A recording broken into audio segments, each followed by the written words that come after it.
Olá! Boa noite, pessoal. Que alegria! Gente, que alegria estar aqui. 3 meses sem live, né? Já venho aqui agradecer a todo mundo que me deu apoio demais nessa jornada aí de 3 meses de sofrimento físico e emocional. Consegui compartilhar um pouquinho com vocês, né? Esse meu processo aí de entorse com meus livros sobre vulnerabilidade. E hoje, nada mais do que depois de passar por esse processo físico e emocional, do que estar fazendo uma live falando sobre o profissional psicomotricista. Então, a Roda de Saberes com 2 S's abre uma live hoje para comemorar o dia 19 de abril, que é amanhã, que é o dia do psicomotricista. E nada melhor do que a gente chamar um psicomotricista para estar falando aqui com a gente, né? Quem puder dar uma olhada nas lives da Roda de Saberes, vocês vão ver que ano passado a gente teve um giro rápido da Patrícia Távora, a presidente da Associação Brasileira de Psicomotricidade, capítulo Pernambuco, tá? A psicomotricidade, ela tem as suas mídias sociais no capítulo nacional e nos capítulos regionais do país. Então dá uma olhada lá, quem quiser saber um pouquinho mais sobre a psicomotricidade, essa profissão linda que eu estou hoje comemorando antecipadamente com uma pessoa muito querida que fez parte, né, do meu primeiro percurso profissional em psicomotricidade. Gente, dá licença, um adendo aqui antes de chamar o nosso convidado, que olha que beleza que minha filha trouxe para mim do Peru, gente, a Roda de Saberes. Eu tô com ela no coração e agora, ó, no biju que me acompanha, né? Então, gente, eu tô aqui encantada. Eu não canso de olhar, gente, o meu biju. Eu tô achando muito emocionante esse meu biju de Roda de Saberes. Filha, gratidão demais. Bom, psicomotricidade, dia do psicomotricista, minha primeira formação e um dos meus primeiros professores. Professor Dr. Eduardo Costa vai estar aqui hoje com a gente falando sobre o profissional psicomotricista. E vamos aproveitar que o tempo dele é curto, o meu também, porque a gente está com um monte de ações para o dia do psicomotricista, tá? Quem é esse profissional? Vamos falar o currículo dele, que é de ouro, gente. Olha, ele é doutor e mestre em Ciências de Saúde da Criança, pelo Instituto Fernandes Figueira, a nossa famosa Casa da Saúde, que é a Fiocruz. Ele é psicomotricista educacional e clínico há quase 40 anos. É sócio titular da Associação Brasileira de Psicomotricidade, coordenador da formação em transpsicomotricidade, ou seja, ele coordena e forma psicomotricistas, é copromotor no nome da formação em transpsicomotricidade do Fórum Internacional de Psicomotricidade. Vamos chamar esse convidado hoje, para a gente não perder um minutinho da fala dele. Espera aí que vamos chamar. Vamos ver se ele já entrou. Já está aqui.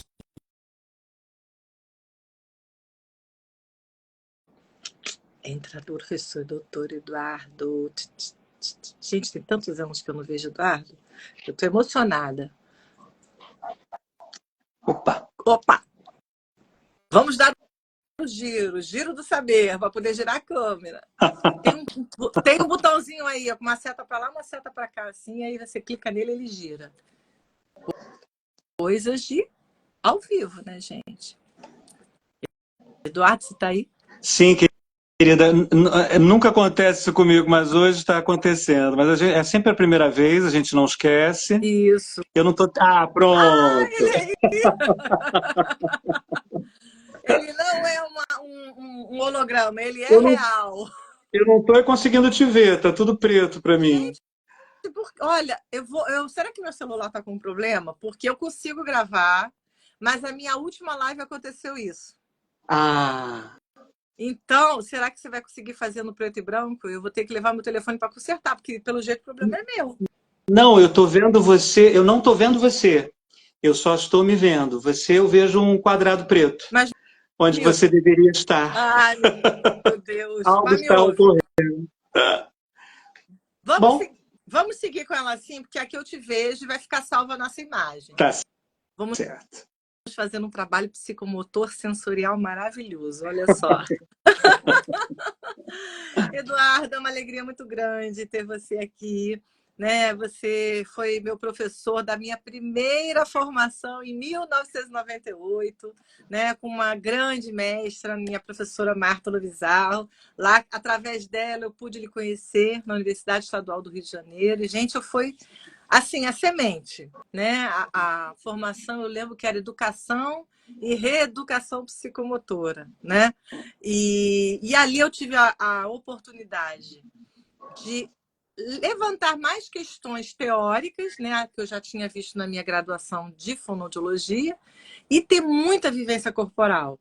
E a partir dali eu deslanchei, né? Fui atrás das queridas e saudosas Morizô, Beatriz Saboia, formação, terapia corporal, e hoje a gente está aqui exatamente para falar sobre esse percurso que é importante, né, do profissional psicomotricista. Bem-vindo, Eduardo, a fala é sua.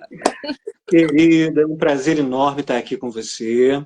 Realmente são muitos anos já que a gente se conhece, né? É uma honra para mim ter lançado as primeiras sementes, porque sem dúvida você desabrochou lindamente, né? Obrigada. E hoje é uma profissional impecável, eticamente, super bem formada.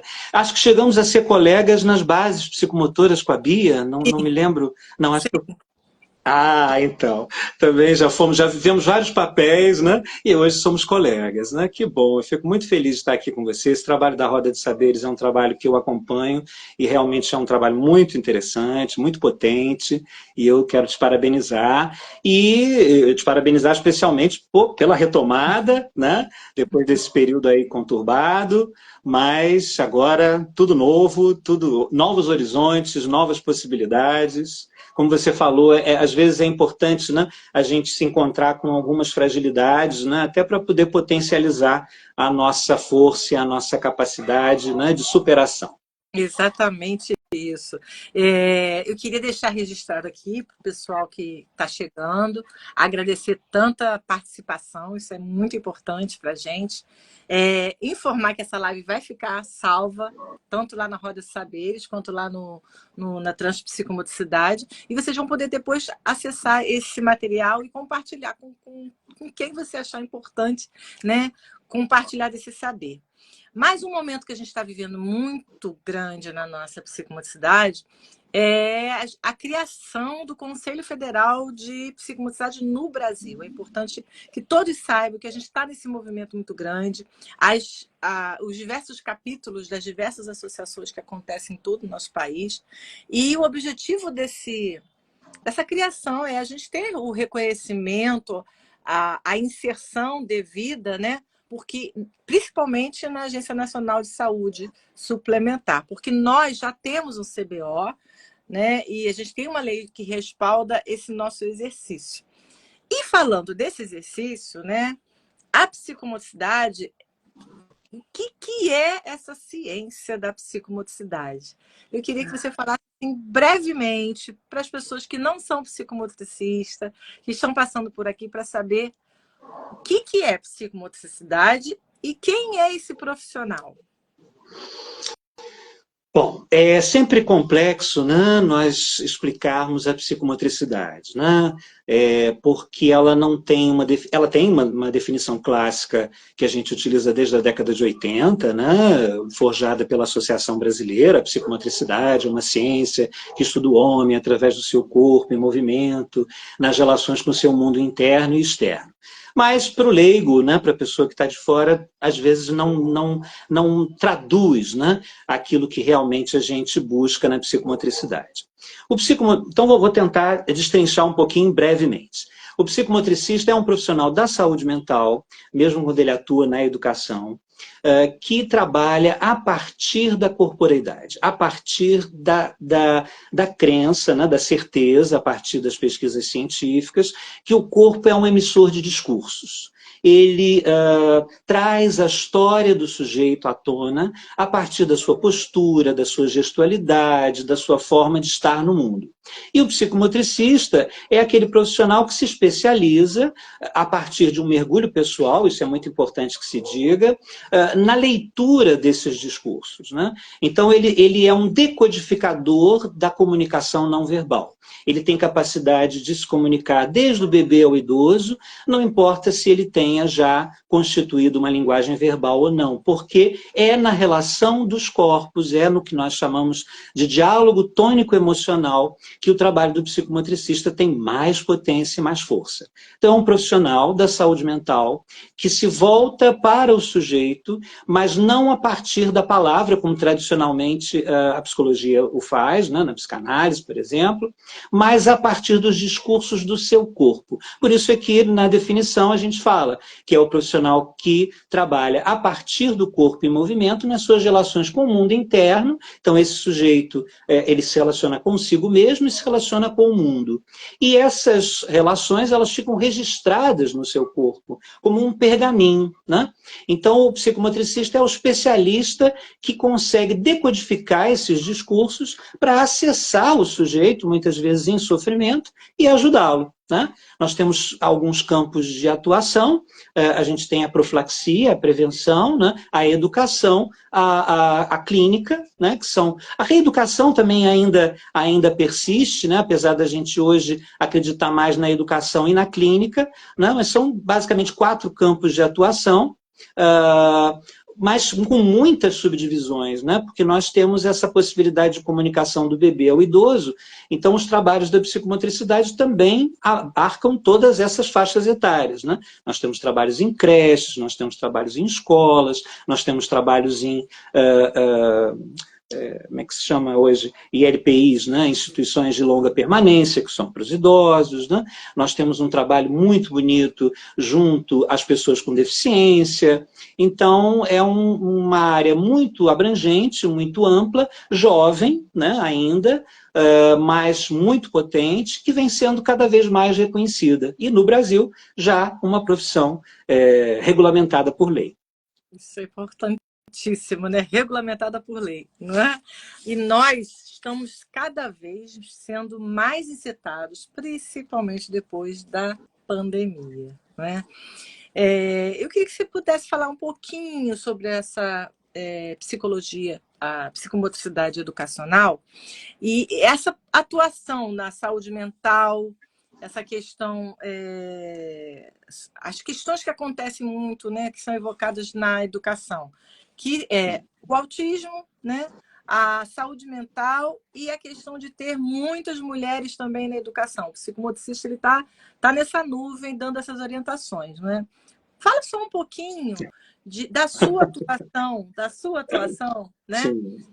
Das sementes que o psicomotricista pode estar colocando nessa psicomotricidade educacional. Como que é?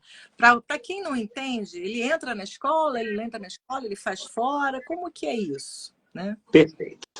Bom, talvez seja importante localizar um pouquinho, né, também para as pessoas que não conhecem, qual o meu lugar de fala, né? Existem no Brasil cerca de 13 ou 14 abordagens em psicomotricidade constituídas e aprovadas, né, chanceladas pela Associação Brasileira de Psicomotricidade.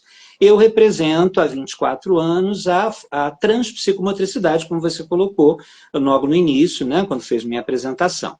A transpsicomotricidade é a psicomotricidade que tem por base epistemológica o pensamento complexo e a transdisciplinaridade. Por que eu estou lembrando isso?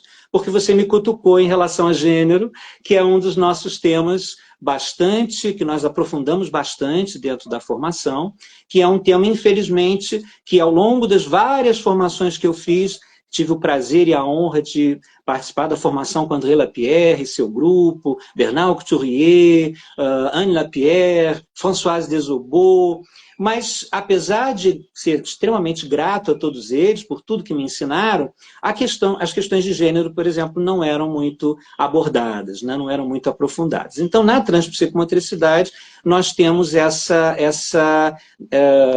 enfim, essa intenção, né, de poder abarcar aspectos que ficaram um pouco de fora das psicomotricidades mais tradicionais. A questão do gênero, a questão dos movimentos anti-etarismo, anti-racismo, anti-LGBTQIA+fobia, né? Então, bom, e aí vamos falar um pouquinho do trabalho do psicomotricista na educação. No caso do transpsicomotricista, ele se baseia educacional nos 7 saberes necessários à educação do futuro, que Edgar Morin forjou em 2000, ano que nós começamos a formação, e que nós tomamos como princípios da transpsicomotricidade. Então, só vou mencionar um, né? O erro e a ilusão. Para Morin, esses 7 saberes, eles falam de vazios que a educação normalmente não trabalha no seu corpo, né, de ações, né? Então, o erro e a ilusão. Nós temos verdades, nós carregamos uma série de formações e de informações, e elas vão nos modelando, nos organizando para ver o mundo. E a gente vê o mundo a partir desse filtro, né? Só que, muitas vezes, a gente se fecha para outras verdades que são muito potentes e que precisam ser também ouvidas, né? Então, Morin nos diz que a gente deve trabalhar isso com todas as esferas dentro da educação. Essa percepção de que a nossa forma de enxergar o mundo é uma tradução filtrada pelos nossos valores, pela nossa formação, né, desde crianças. Então, o que o transpsicomotricista faz dentro da escola, né? Na escola, nós temos o primeiro ambiente onde a gente chega, né, onde a gente está realmente saindo da família e buscando compreender as regras do mundo, né?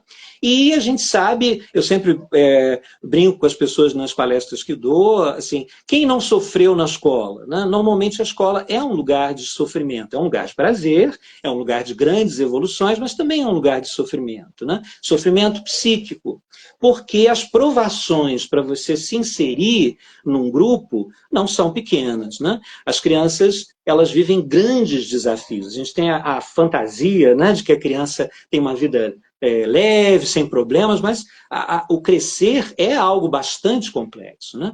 Então, o psicomotricista, ele vai estar ali para apoiar todos esses processos, né? E para ajudar de uma maneira mais global, ele abre espaços de corpo, de expressão da corporeidade, né? Espaços de psicomotricidade, né, com cada turma, para que essas crianças possam, então, viver a sua corporeidade plenamente. Claro que a gente, no âmbito da educação, a gente não vai trabalhar especificamente uma dificuldade, né, porque nós não estamos na clínica, mas a gente pode trabalhar de uma maneira mais ampla, né, para que o sujeito vá se apropriando cada vez mais da sua corporeidade, vá vencendo esses obstáculos, vá vencendo o medo de enfrentar esses obstáculos e enfim, podendo ter um aproveitamento, né, maravilhoso desse ambiente que é a escola, que é tão rico, né?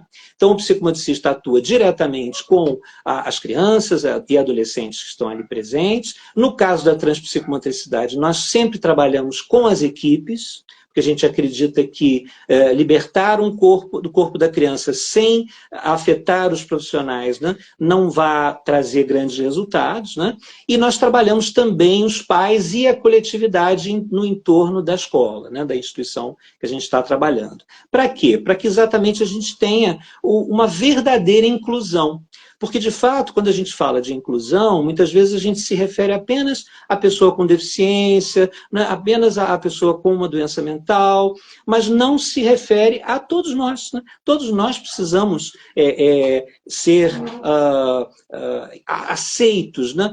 Ser inseridos, né? Nos inserirmos nesses ambientes. Então, com o trabalho da psicomotricidade, né, abrindo esses espaços de corpo, libertando muitas vezes inibições que estão ali impedindo a criança de se desenvolver, a gente vai ajudar ela a se desenvolver plenamente, né? E também tem um trabalho muito potente na educação, que é o apoio aos educadores, né? Que muitas vezes o educador se vê diante de uma criança, por exemplo, na perspectiva da inclusão mais estrito senso, né? Crianças dentro do espectro, crianças que têm singularidades, né? Que muitas vezes o profissional não está preparado para lidar. Então, o psicomotricista também pode oferecer aí um grande suporte, não determinando o que o educador vai fazer, mas sim dando apoio para refletir junto com ele, para entender junto com ele que estratégias, que formas de acesso a esse sujeito ele pode ter. Sim, em linhas muito gerais, não sei se eu esqueci alguma coisa importante, você me recorde aí, mas acho que em linhas muito gerais seria isso. Você foi maravilhoso, que é importante o trabalho de base da educação, né? Eu percebo que nós, psicomotricistas, a gente tem a semente para levar para os educadores e para as instituições escolares, né, desse despertar mesmo. E é interessante você trazer esse seu olhar da transpsicomotricidade. Há um olhar diferente da transpsicomotricidade na psicomotricidade clínica também? Também. Eu esqueci de falar das questões de gênero muito rapidamente. Então, uma questão que a gente também, como você disse, a feminização da docência, né? Ela é uma questão que também nos preocupa, né? A equidade de gênero dentro das escolas, no sentido dos profissionais que lá estão trabalhando, para nós é fundamental para que, por exemplo, um menino possa perceber que um homem pode ser um educador, né?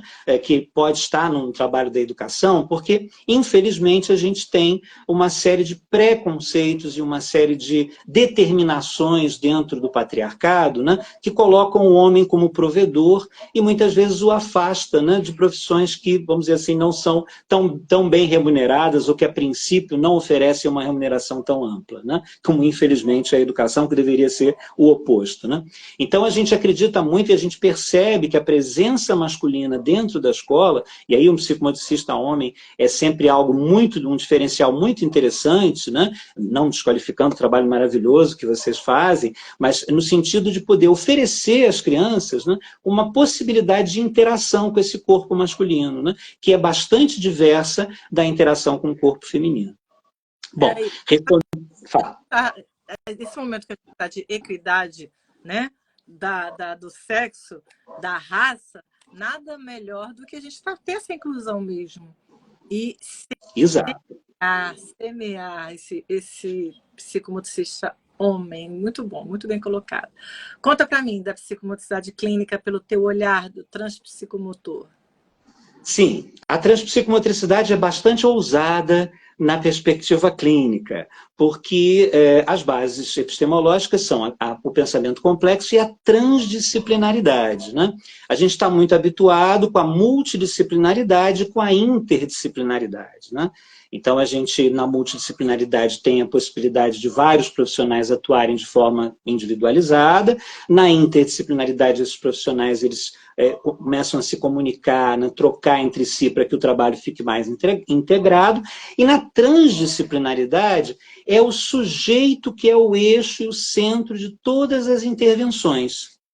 Então, uma proposta que foi sustentada inicialmente por Alfredo Jerusalinski, um grande psicanalista do Sul, né? E que nós abraçamos de uma maneira muito intensa, foi a questão do terapeuta único, que é um tema polêmico, né? Porque a gente está muito habituado a que a criança tenha vários atendimentos com vários profissionais, né? E nós respeitamos e acreditamos que cada um de nós, dentro da nossa especificidade disciplinar, tem saberes que só nós detemos, né? O outro não detém. Mas o que a gente quer dizer com um terapeuta único? Nunca, de maneira alguma, um profissional que se arvore a ser fono, físio, TO, psicomotricista, não é nada disso. Mas é um representante dessa equipe multiprofissional, né? Uma equipe multiprofissional, por exemplo, que trabalha numa clínica, né?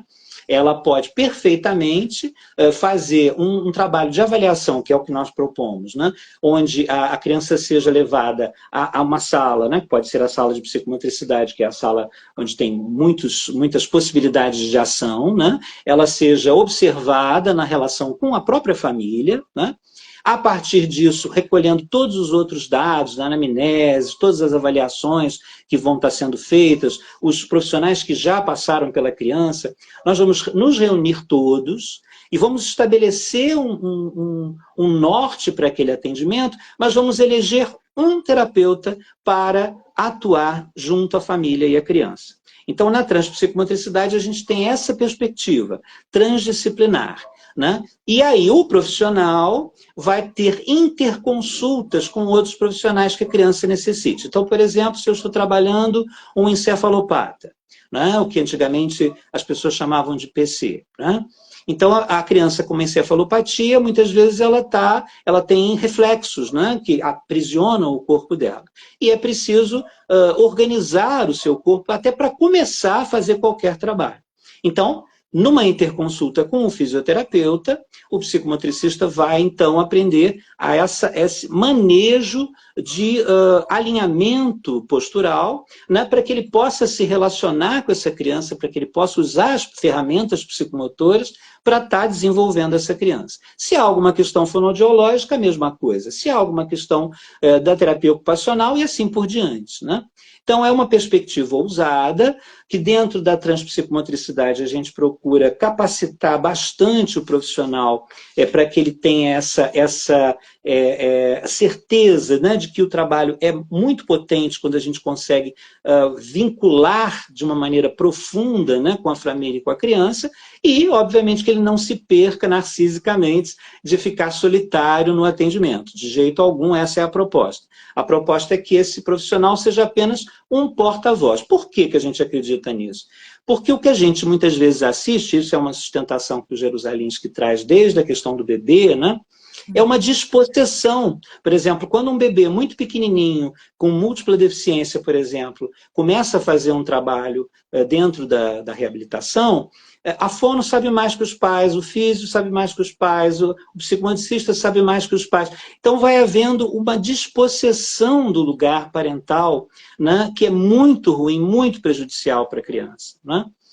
Então, e outras vezes, né, a gente vê também um esfacelamento da criança, né? A gente assiste, por exemplo, crianças em quadros do transtorno do espectro autista com 6 atendimentos. Algumas com dificuldades muito profundas de relação.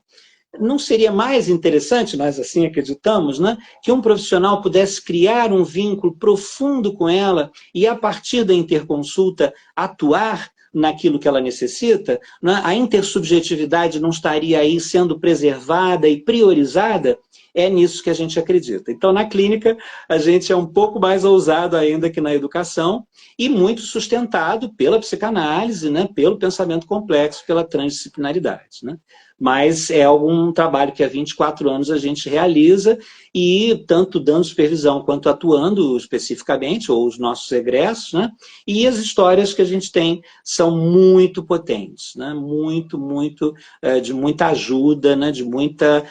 Muitas vezes as famílias estão exaustas com intervenções muito mecânicas e muito fragmentadas, e quando partem para essa perspectiva, começam a entender que a intersubjetividade, né, que o sujeito ele precisa ser priorizado, né? Não só a sua funcionalidade, não só o seu comportamento, mas a sua personalidade, a sua forma de estar no mundo precisa ser respeitada e precisa ser acolhida. Então, na clínica, a gente tenta fazer dessa maneira. Muito bom te ouvir, Eduardo. E hoje, eu tinha uma colega minha que falou assim, Clícia, sua live, eu fiquei dando uma olhada no Instagram do professor Eduardo, e eu não entendi o que tem a ver a transpsicomotricidade com ecologia. Eu falei, tem todo um olhar crítico em relação a isso, porque a ideia ser autocrítico, né? Autocrítico no estar, no permanecer, no fazer, no pensar, no se movimentar. Fala um pouquinho, que eu estou vendo que ela está aqui acompanhando a gente e ela não entendeu. Quando transpsicomotricidade tinha a ver com autocrítica, ser autocrítico, ser livre e ecológico. A gente já está... Ah, sim! Eu me lembro dessa postagem. Bom, eu não falei os 7 princípios, né? Um dos nossos princípios é a cidadania planetária, né? Porque o Morin, ele diz o seguinte, que nós estamos vivendo uma crise muito profunda da humanidade, né?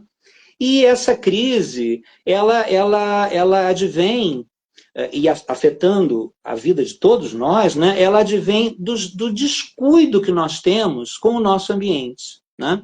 Da falta de compromisso que nós temos, né, com as lutas ambientais, né?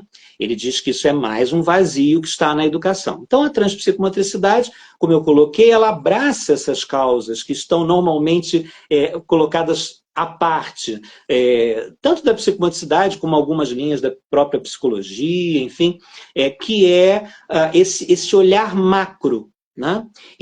Sem um planeta, nós feneceremos e desapareceremos, né? Quer dizer, o planeta não vai desaparecer, de fato, isso é um equívoco, né? Ele já sobreviveu a eras glaciais, a asteroides, então ele vai continuar. Mas nós, enquanto representantes aí da humanidade, provavelmente vamos fenecer e morrer. Então, é preciso que todos nós, todos os profissionais, especialmente os da área de saúde mental, estejam conectados com essa perspectiva, né? De entender que nós não adianta salvar as baleias, né? Quer dizer, salvar as baleias é muito importante, mas não adianta só salvá-las, né? É importante que a gente entenda que nós fazemos parte desse ecossistema, que nós afetamos esse ecossistema e que ele nos afeta, né? Então, por exemplo, a própria constituição das cidades, ela tem uma influência direta na saúde mental das pessoas. A ausência de verde, por exemplo, né? Tanto é que é tão interessante a gente ver, né, no passado do tempo, coisas que a gente falava 20, 30 anos atrás, hoje estão aí sendo comprovadas, né? Por isso é que hoje está havendo esse movimento de desemparedamento das crianças no âmbito da educação. Voltamos aí um pouco para a educação, né? Por quê? Porque está se entendendo que criança é natureza. E não é só a criança que é natureza, o humano é natureza. Ele não é mais natural, porque a partir do momento em que ele se tornou um ser social, ele rompeu com as leis mais básicas da natureza, né? Mas ele é ainda um ser de natureza, porque uma das coisas, um outro princípio que é a condição humana, né?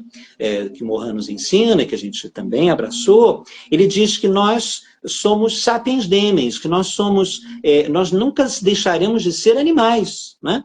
Então a transpsicomotricidade busca mostrar que há uma ligação intrínseca, né, de todos os sujeitos com os ambientes onde vivem.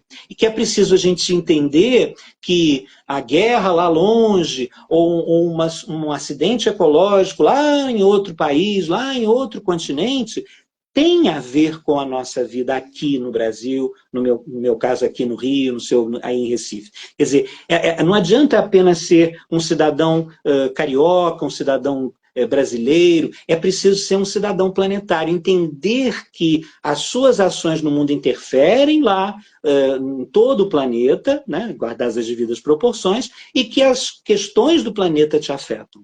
Então, ser autocrítico é porque, infelizmente, a gente vai acumulando saberes, vai acumulando lugares de poder, né?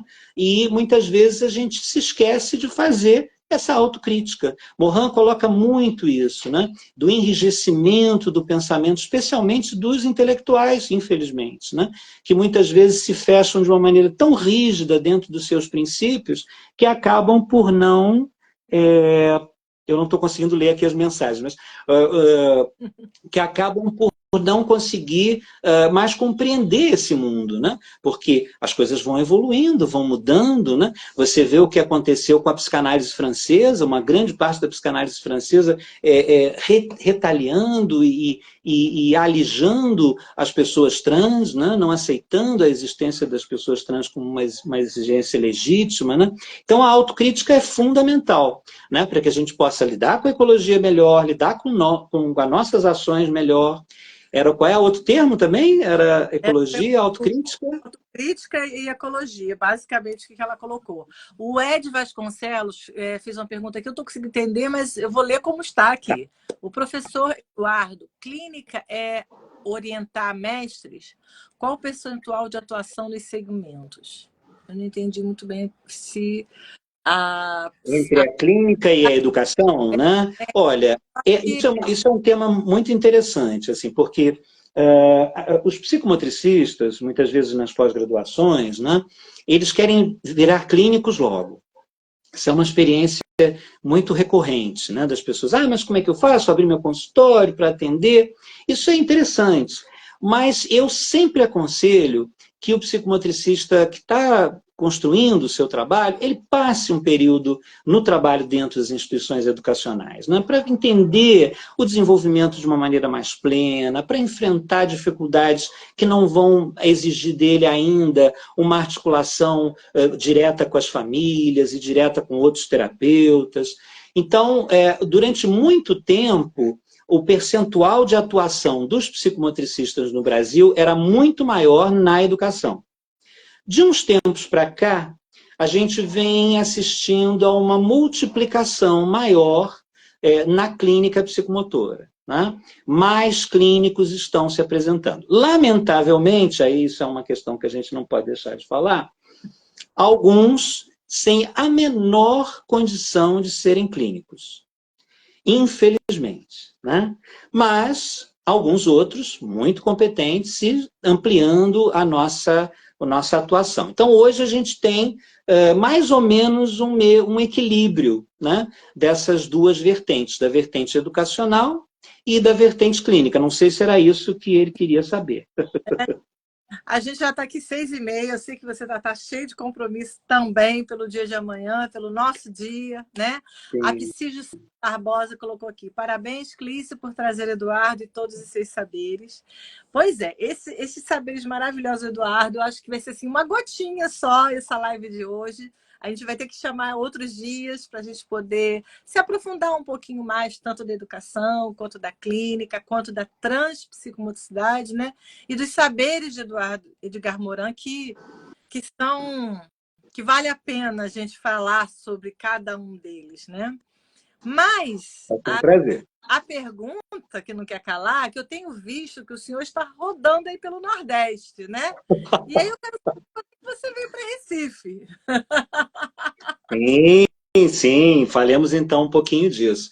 Eu queria deixar um convite para vocês, né, conhecerem as redes da Trans, porque nós temos um canal no YouTube com muito material interessante, nós temos nosso Instagram também, que também tem bastante material, bastante indicações, referências, né, então vale a pena conhecer.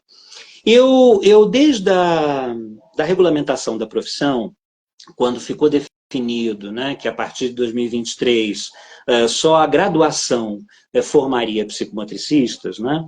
Então as formações que sempre, que formaram psicomotricistas durante tantos anos, né, tiveram que sofrer alguns reajustes, né, e a transpsicomotricidade, observando a situação que estava acontecendo no país, ou seja, profissionais atuando sem terem realizado uma formação corporal, que é uma parte para nós fundamental da formação do psicomotricista, né?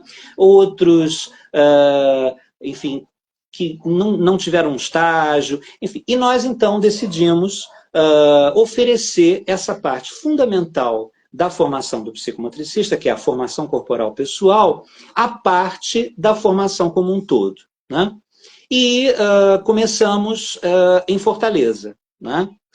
Primeiro nós damos aula, eu dou aula na Universidade do Estado do Ceará, né, junto com a professora Deise, que é a coordenadora, exatamente com a disciplina de formação corporal pessoal, e para aqueles que não estão na pós, né, a gente sempre abre um espaço de workshop de final de semana, normalmente é um sábado e um domingo de 8 às 18, exatamente para abraçar os profissionais que estão já atuantes, ou que estão começando, ou que estão estudando, né? E também os profissionais de educação e saúde, porque esse trabalho de formação corporal pessoal, ele também tem um papel de gestão emocional muito interessante, né? Então ele não serve só para os psicomotricistas. Bom, então começamos em Fortaleza, quer dizer, começamos no Rio, né? Estamos no Rio já há muitos anos, então continuamos no Rio, estendemos para Fortaleza por conta desse movimento, e agora, a convite da Fátima Rocha, nós estamos levando para Recife o workshop de formação corporal pessoal. Inicialmente, um final de semana que equivale então a 20 horas, né?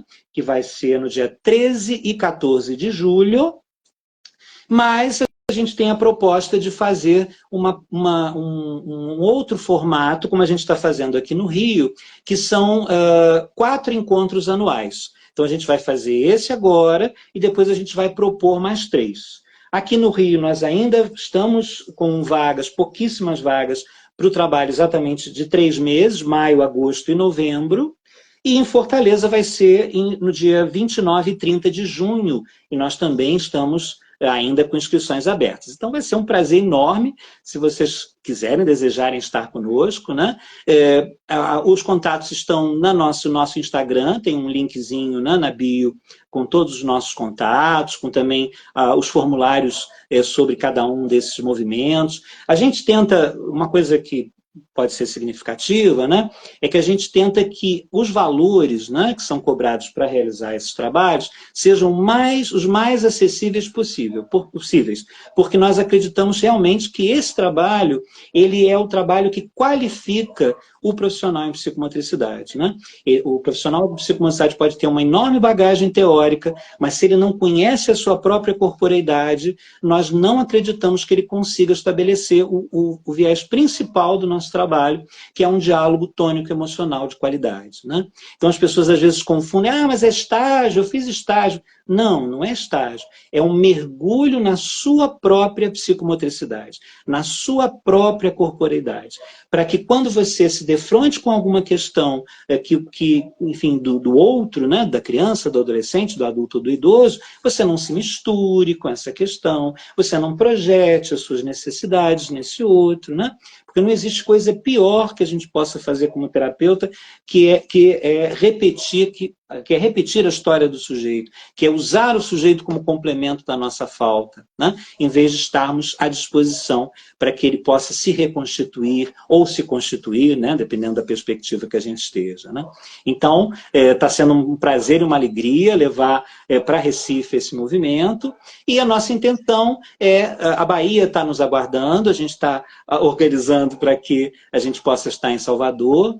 Ao mesmo tempo, nós estamos vendo enfim, essa demanda crescer, porque num primeiro momento, como eu disse, havia uma grande confusão, né, da formação corporal, do que seria a formação corporal, mas hoje as pessoas estão muito mais conscientes e estão buscando, especialmente aquelas que fizeram uma pós-graduação 100% online, né, que perceberam que faltava alguma coisa significativa, né, estão procurando, e isso é uma grande alegria. Maravilhoso. A Isadora Tierdins, né? Ela disse que você tem que ir para o sul, em Porto Alegre, viu? Edvar falou que o programa está voando. Parabéns, professora Clícia, um show de condução. Eduardo, eu lembro aqui, você falando, a minha formação foi teórica. Com a Beatriz Saboia, foram 5 anos de teoria, 5 anos de formação pessoal, 5 anos de trabalho corporal. Ela exigia da gente cada pedacinho, e ela falava, ninguém vai sair daqui com diploma enquanto não me apresentar tudão. E assim, é um nascimento e um renascimento quando a gente se dedica a vivenciar o que a gente aprende na teoria no próprio corpo. como você colocou.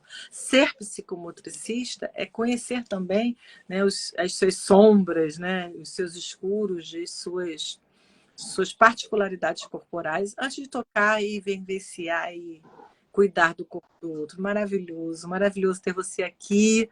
Bom demais. Já estou aqui fazendo um fechamento para te agradecer por você ter registrado no dia de hoje, previamente, né, aqui na Roda de Saberes, que é um projeto que eu tenho com muito coração, o nosso dia da psicomotricidade, essa segunda formação que eu abracei com tanto amor e carinho. E você sempre e Marta estarão no meu coração por terem semeado, né, a ideia e a intenção e eu ter descoberto essa psicomotricista que existe dentro de mim. Obrigado demais pelos seus saberes que estão registrados aqui, viu? Querida, eu é que agradeço a oportunidade. Queria só ler um pequeno texto para a gente encerrar, eu posso? Leia! Um texto que eu fiz em 2017 e que me parece que sintetiza... Perdão, caiu uma coisinha. Que sintetiza um pouco tudo que nós falamos até agora, né? Ser psicomotricista. Tornar-se um psicomotricista demanda do aprendiz um imenso esforço. Nosso cotidiano nos afasta cada vez mais de nós mesmos, especialmente dos discursos de nossos corpos, que são esvaziados e negados, desqualificados em seus significados mais profundos. Ser psicomotricista implica uma revisão da própria construção subjetiva e a tomada de consciência das modelagens que nossa história promoveu em nossos corpos, limitando nossa humanidade e nossa potência intersubjetiva. Ser psicomotricista é poder oferecer seu próprio corpo à tarefa de acompanhar o outro, do casal grávido ao idoso, em seus discursos não verbais, servindo de suporte para a caminhada, fonte de referência para a superação dos obstáculos e desafios inerentes à vida incerta. O caminho prioritário é o trabalho pessoal, pois as técnicas e teorias só podem ser verdadeiramente compreendidas quando experimentadas pelo corpo e integradas à personalidade. Cada vez mais percebemos a importância deste profissional em um momento de tantos agravos na saúde mental da população. A libertação dos corpos pode sustentar a reforma do pensamento que tanto necessitamos para enfrentar a crise planetária a que estamos todos submetidos. O psicomotricista, a partir de seu tripé ético, que é formação teórico-técnica continuada, formação pessoal continuada e supervisão, pode promover questionamentos significativos sobre as formas possíveis de reformarmos as relações, sempre abrindo espaço para a expressão dos corpos e para a escuta de suas demandas. A psicomotricidade não é uma panaceia. Contudo, pode contribuir de forma muito significativa na reversão de um mundo onde a cada dia mais nos deixamos mumificar e enrijecer. Psicomotricize-se. Adorei. Psicomotricize-se. Amém. Obrigada, obrigada. Gratidão. Eu é que agradeço, querida. Foi muito bom, muito prazeroso. E quando você quiser, repetimos a dose. Ótimo. O pessoal que ficou até aqui, prazer demais. A quem entrou aqui na Roda de Saberes, acompanhe as outras lives e até a próxima. Beijão, boa noite. Viva a psicomotricidade. Viva!